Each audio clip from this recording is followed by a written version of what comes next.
और इसी पर चर्चा करने के लिए एक और खास मेहमान हमारे बीच में इस वक्त मौजूद हैं, उत्तर प्रदेश के डिप्टी सीएम केशव प्रसाद मौर्य। तालियों के साथ उनका स्वागत करिए। सर, आपको मंच पर आमंत्रित करना चाहूंगी।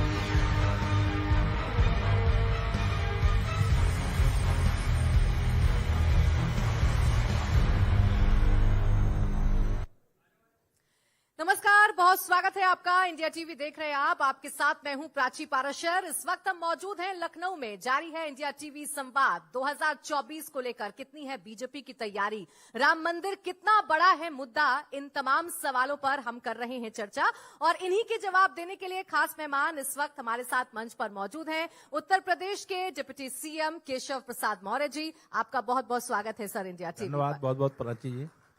तो राम मंदिर का मुद्दा इस वक्त पूरे देश में नहीं बल्कि पूरी दुनिया में छाया हुआ है। राम भक्ति में डूबी हुई पूरी दुनिया और पूरा देश नजर आ रहा है। लेकिन इसी राम मंदिर के बहाने कैसे सियासत को भी साधने की कोशिश की जा रही है, ये भी अब सवालों का विषय है। अब केशव प्रसाद मौर्य जी, सबसे पहला सवाल तो यही है कि क्या बीजेपी का जो सबसे बड़ा सियासी संकल्प था वो राम मंदिर के निर्माण के साथ, इसके उद्घाटन के साथ पूरा होने जा रहा है? मैं आपके सवाल के जवाब में इतना ही कहूंगा कि भगवान श्री रामलला की जन्मभूमि पर मंदिर निर्माण का जो संघर्ष है और जो प्राण प्रतिष्ठा समारोह 22 जनवरी को संपन्न होने जा रहा है, ये हमारे आस्था, श्रद्धा, विश्वास और गुलामी की मानसिकता से मुक्ति और विरासत पर गर्व करने का विषय है। ये कोई राजनीतिक मुद्दा नहीं है। ये जो लोग राजनीतिक दृष्टिकोण से देखते हैं, ये उनका दृष्टि दोष हो सकता है। उनकी मानसिक स्थिति ऐसी बन गई है कि वह राम भक्तों को, रामलला के भव्य मंदिर को, राममय भारत और राममय पूरे संपूर्ण विश्व को न देख पा रहे हैं, न सह पा रहे हैं, न हजम कर पा रहे हैं। राम मंदिर का मुद्दा 500 साल से चला आ रहा है। राम मंदिर का इंतजार 500 साल से पूरा देश कर रहा है। क्या आपने सोचा था, क्योंकि आप भी इस आंदोलन से जुड़े रहे हैं, कि ये इस तरीके से पूरा होगा और इतना भव्य और दिव्य मंदिर अयोध्या में बनकर तैयार होगा? देखिए, विश्वास तो था, लेकिन इतनी जल्दी हो जाएगा ऐसा एक राम भक्त के रूप में, एक कारसेवक के रूप में लग नहीं रहा था। लेकिन मोदी हैं तो मुमकिन है।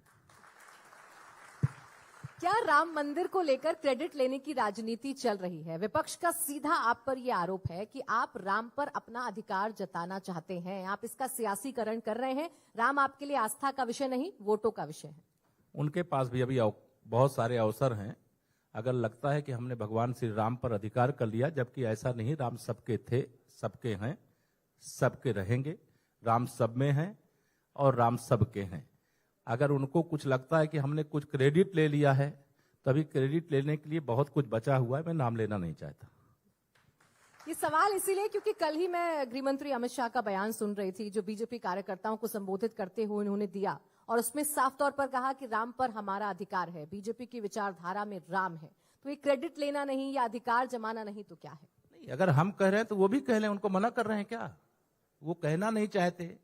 वह तो इस दुविधा में पड़े हुए हैं। भगवान श्री रामलला की जन्मभूमि पर 500 साल बाद भव्य मंदिर निर्माण के बाद प्राण प्रतिष्ठा का समारोह होने जा रहा है, और कांग्रेस के अध्यक्ष, कांग्रेस के नेता विपक्ष, कांग्रेस की सर्वे सर्वा श्रीमती सोनिया गांधी जी भगवान श्री रामलला के जन्मभूमि पर मंदिर निर्माण के समारोह में आने के निमंत्रण को ठुकरा रहे हैं। और दूसरी तरफ कांग्रेस की स्टेट यूनिट विवश है इस बात के लिए। उनको सरयू मैया में जाकर के डुबकी लगाना पड़ रहा है, उनको अयोध्या जाकर के दर्शन करना पड़ रहा है।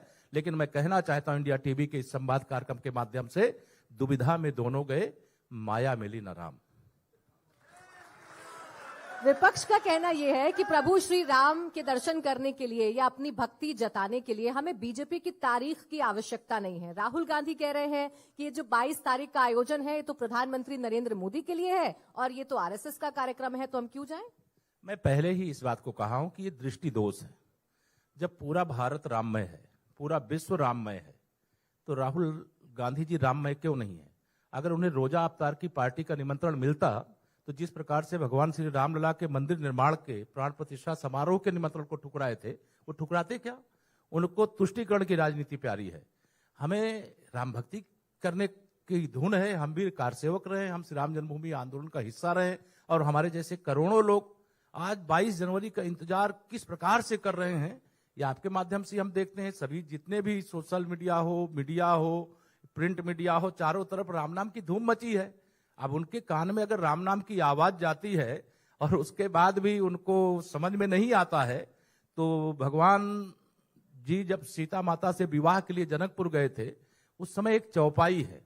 उस चौपाई में लिखा है स्पष्ट तौर से गोस्वामी तुलसीदास जी ने कि जाकी रही भावना जैसी, प्रभु मूरत देखी तिन तैसी।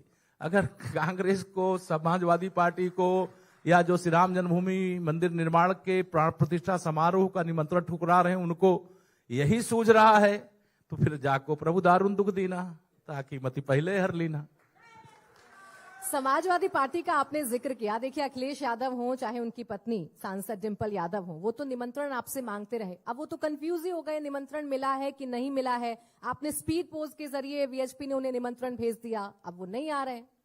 देखिए, श्री अखिलेश यादव जी और उनका परिवार राम भक्त कारसेवकों पर गोली चलाने का अपराधी है। इसके बाद भी श्री राम जन्मभूमि तीर्थ क्षेत्र ट्रस्ट ने उनको निमंत्रित किया था। प्रायश्चित करने का उनके पास आखिरी मौका था, उसे भी उन्होंने गंवा दिया है।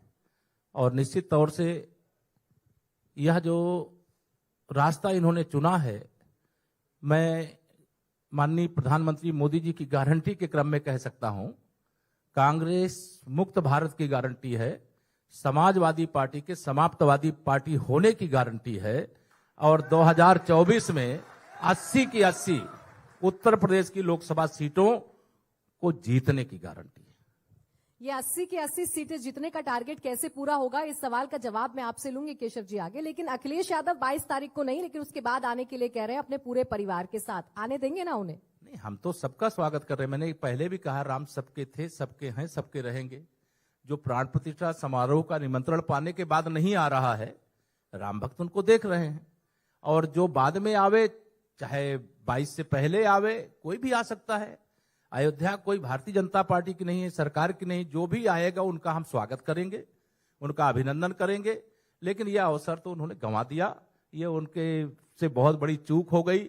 उनको प्रायश्चित करने का जो मौका था, उसको उन्होंने गंवाने का काम किया है, तो इसका परिणाम भी भुगतने के लिए वो तैयार रहेंगे।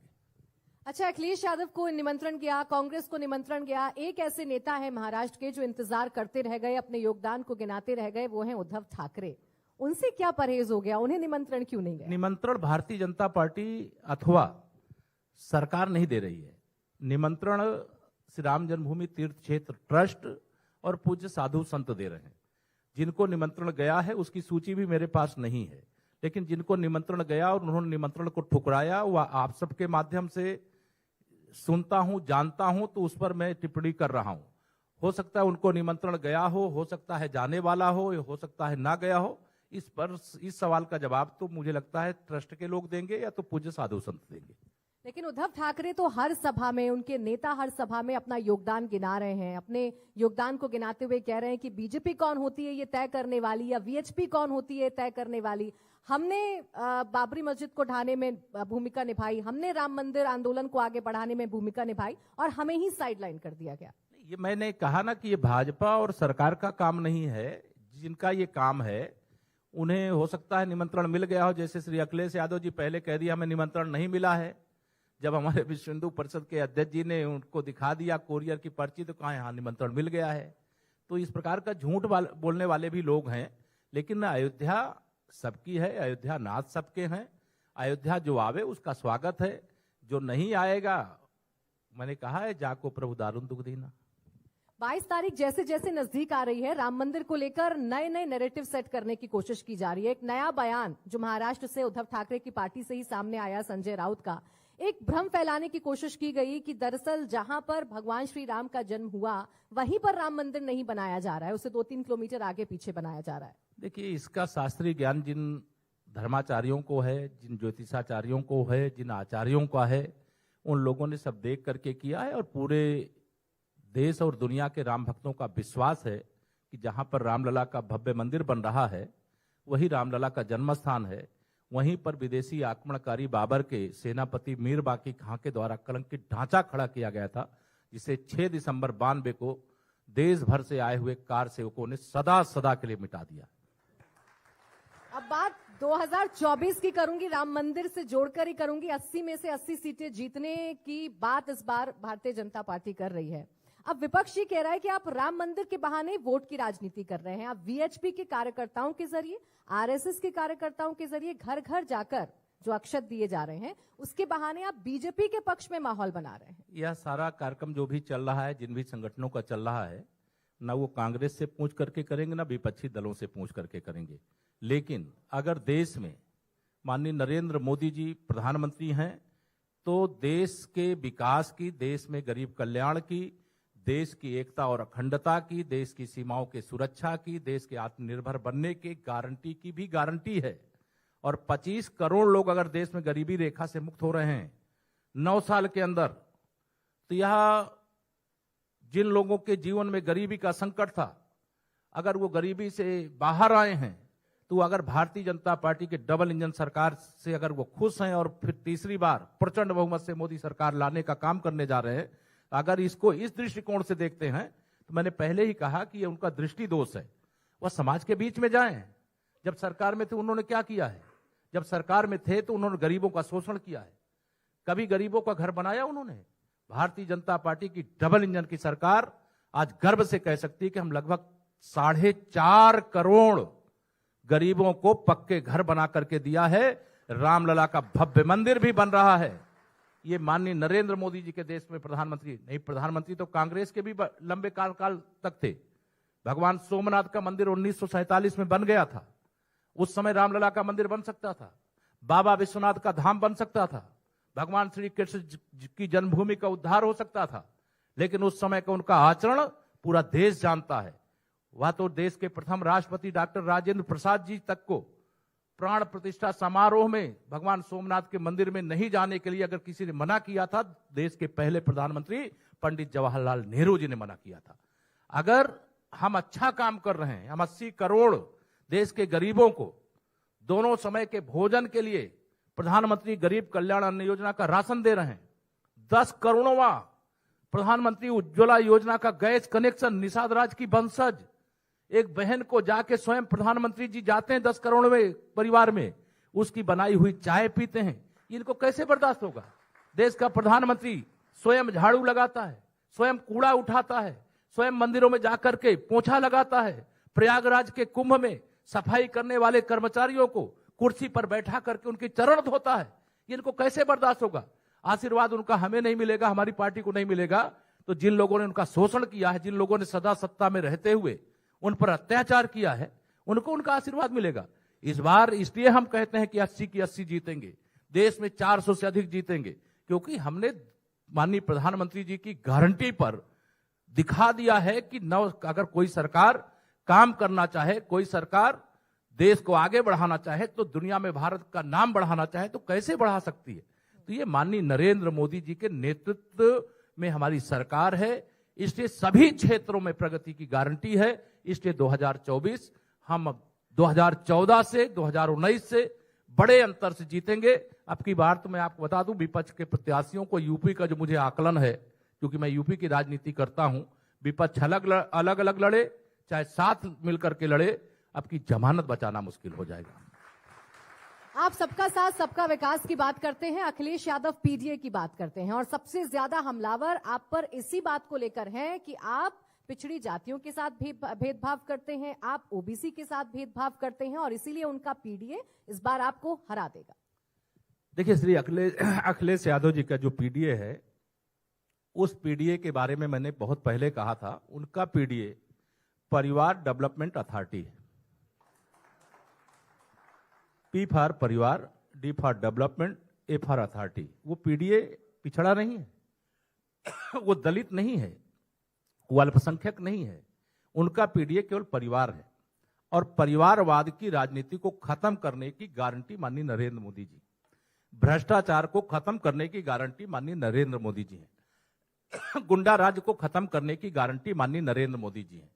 देश आज विकास के पथ पर आगे बढ़ गया है और वह पीडीए की बात करके समझते हैं कि एक पिछड़े वर्ग का नेता केशव प्रसाद उनसे सहन नहीं हो रहा है। दिन भर जब भी मौका मिलता है वह और उनकी पार्टी के नेता मतलब आप शब्दों की बौछार करते हैं, लेकिन मैं जानता हूं अगर मेरे प्रधानमंत्री जी तक को विपक्ष के बहुत सारे नेता आप शब्दों का प्रयोग करते हैं तो मैं तो एक छोटा सा भारतीय जनता पार्टी का कार्यकर्ता हूं। उनके अपमान का जवाब ईवीएम मशीन पर कमल का बटन दबा करके लोग देते हैं और वह आने वाले समय में इतने बड़े अंतर से देंगे कि उनको समझ में आ जाएगा समाजवादी पार्टी जो फर्जी पीडीए की बात करती है वो परिवार डेवलपमेंट अथॉरिटी समाप्तवादी पार्टी बन जाएगी। आप पर व्यक्तिगत हमले किए जाते हैं अगर समाजवादी पार्टी की तरफ से, तो उम्मीद भी सबसे ज्यादा आप ही से रखते हैं वो, चाहे विधानसभा में जातिगत जनगणना को लेकर बहस करना हो, चाहे भ्रष्टाचार पर आपसे सवाल पूछना हो। आपसे आपका स्टैंड जरूर जानती है समाजवादी पार्टी की जातिगत जनगणना पर क्या स्टैंड है भारतीय जनता पार्टी का। भारतीय जनता पार्टी किसी ऐसे मुद्दे पर जिससे देश के गरीबों का भला हो, सबका साथ सबका विकास के लक्ष्य को प्राप्त करने के लिए कोई कदम उठाना हो और जिसमें चाहे अगड़ी जाति हो, चाहे पिछड़ी जाति हो, चाहे अनुसूचित जाति की त्रिवेणी हो, उसको कैसे अविरल और निर्मल रूप में बहाया जा सकता है आगे, ये भारतीय जनता पार्टी करती है। और उनके हर सवाल का जवाब मैं यही देना चाहता हूं कि जब वह सत्ता में थे तब उनका पीडीए कहां चला गया था। जब वह सत्ता में थे तो एक जाति के अलावा हम तो एक जाति, वह भी जाति हमारी, मैं यहां स्पष्ट कर देना चाहता हूं आपके माध्यम से, इंडिया टीवी के संवाद कार्यक्रम के माध्यम से, यदुवंशी जितने जातिवादी नहीं उससे ज्यादा राष्ट्रवादी हैं, उससे ज्यादा हिंदूवादी हैं। जिस दिन से हमारे मध्य प्रदेश के मुख्यमंत्री बने हैं हमारे डॉक्टर मोहन सिंह यादव जी, उस दिन से सैफई परिवार में तो एकदम खलबली मची। उनको लगता है भाजपा ने यादव को मुख्यमंत्री, जैसे उनका पेटेंट था। ऐसा पेटेंट नहीं है। हम तो सबका साथ, सबका विकास, सबको सम्मान, सबको स्थान प्रधानमंत्री माननीय नरेंद्र मोदी जी के नेतृत्व और उनकी गारंटी पर देने का काम कर रहे हैं। क्या इतना आसान है केशव जी 80 में से 80 सीटों को जीत लेना, जब आपके सामने इंडिया गठबंधन भी ताल ठोक रहा है। अखिलेश यादव हर रोज ये बयान देते हैं तकरीबन कि हम सभी पार्टियों को एक साथ लेकर चल रहे हैं, इंडिया गठबंधन को मजबूत कर रहे हैं और इस बार बीजेपी की राह को हम मुश्किल कर देंगे।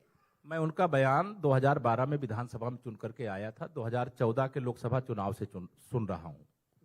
2014 के लोकसभा चुनाव में उन्होंने कहा था हम 60 से अधिक सीटें जीतेंगे और श्री मुलायम सिंह यादव जी को देश का प्रधानमंत्री बनाएंगे।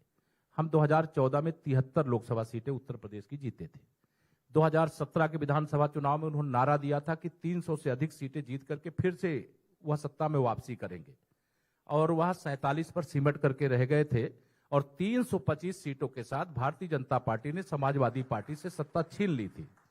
2019 में सपा, बसपा, कांग्रेस, राष्ट्रीय लोकदल ये सब एक हो गए।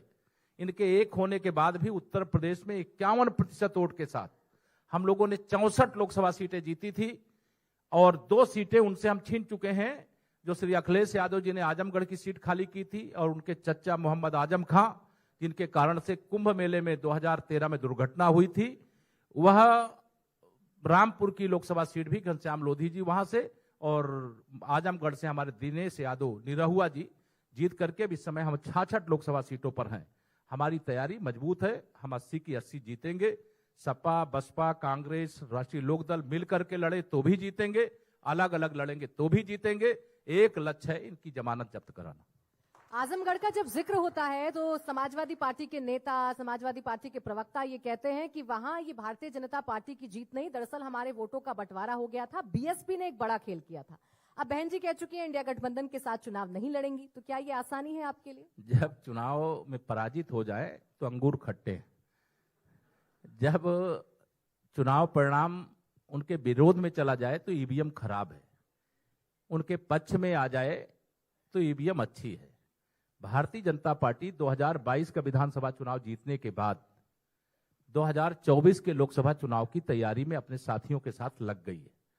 और यह क्या कर रहे हैं, बूथ में कोई समाजवादी पार्टी का, बसपा का, कांग्रेस का, राष्ट्रीय लोकदल का कार्यकर्ता है क्या? जनता के दुख दर्द को दूर करने, उत्तर प्रदेश से गुंडागर्दी को समाप्त करने, उत्तर प्रदेश को दंगा मुक्त बनाने का काम, उत्तर प्रदेश को माफियाओं से, सभी क्षेत्र के माफिया, उनसे बचाने का काम अगर भारतीय जनता पार्टी की डबल इंजन सरकार ने किया है तो कमल ही खिलेगा। ये सुशासन और विकास की गारंटी वाला कमल है, गरीब कल्याण की गारंटी वाला कमल है, किसानों के उत्थान का कमल है, नौजवानों के उज्जवल भविष्य का कमल है, और देश की मातृशक्ति, आप भी एक बेटी हो, और एक मातृशक्ति के सशक्तिकरण की गारंटी है।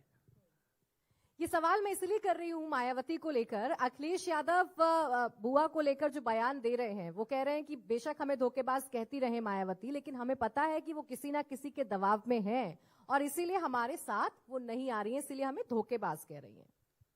देखिए, उन्होंने, बहन जी ने उनको गिरगिट कहा है, मैंने नहीं कहा है।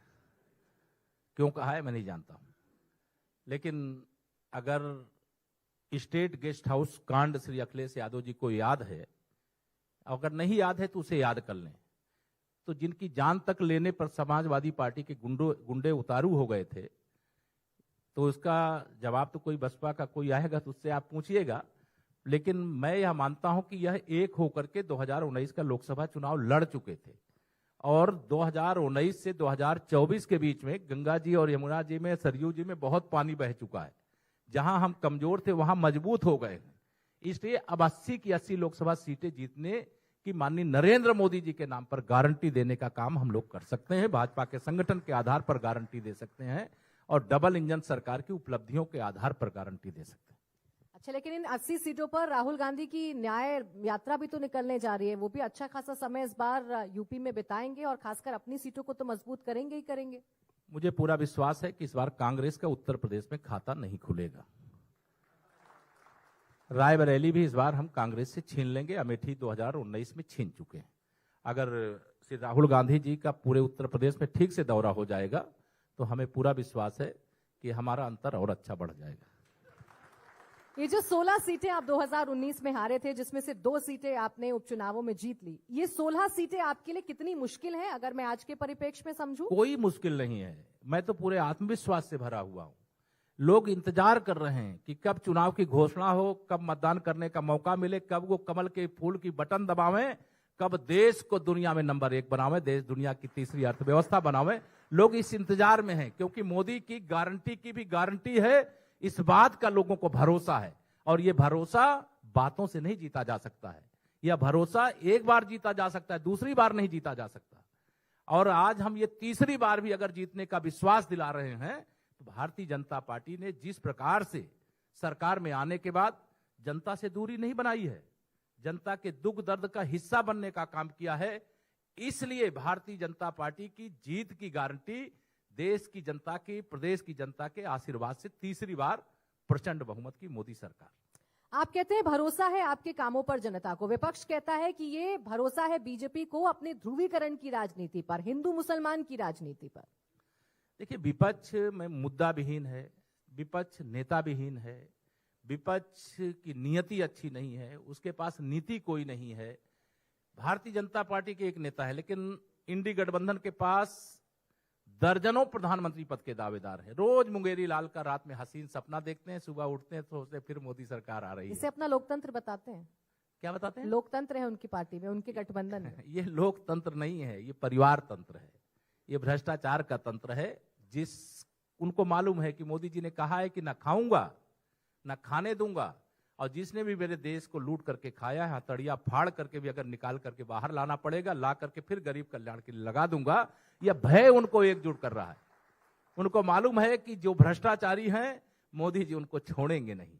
इसलिए सारे भ्रष्टाचारी आप देख लीजिए, जो भ्रष्टाचारी वो सब एकजुट होने की कोशिश कर रहे हैं, लेकिन उनको ये मालूम है कि ये भ्रष्टाचारी दल और परिवार और नेता एक हो सकते हैं, लेकिन जनता उनके साथ एक नहीं है। उसका जब हम आपसे मिलेंगे आगे, जब चुनाव परिणाम आ जाएगा 2024 का, तब आपको इस बात पर 100% भरोसा हो जाएगा कि देश की जनता मोदी जी को तीसरी बार प्रधानमंत्री बनाने की गारंटी दे चुकी है, केवल चुनाव का इंतजार है। बहुत बहुत शुक्रिया आपका धन्यवाद। केशव प्रसाद मौर्य जी, हमारे साथ जुड़ने के लिए, हमें समय देने के लिए। तो 2024 के लिए बीजेपी की क्या है तैयारी, ये लगातार आप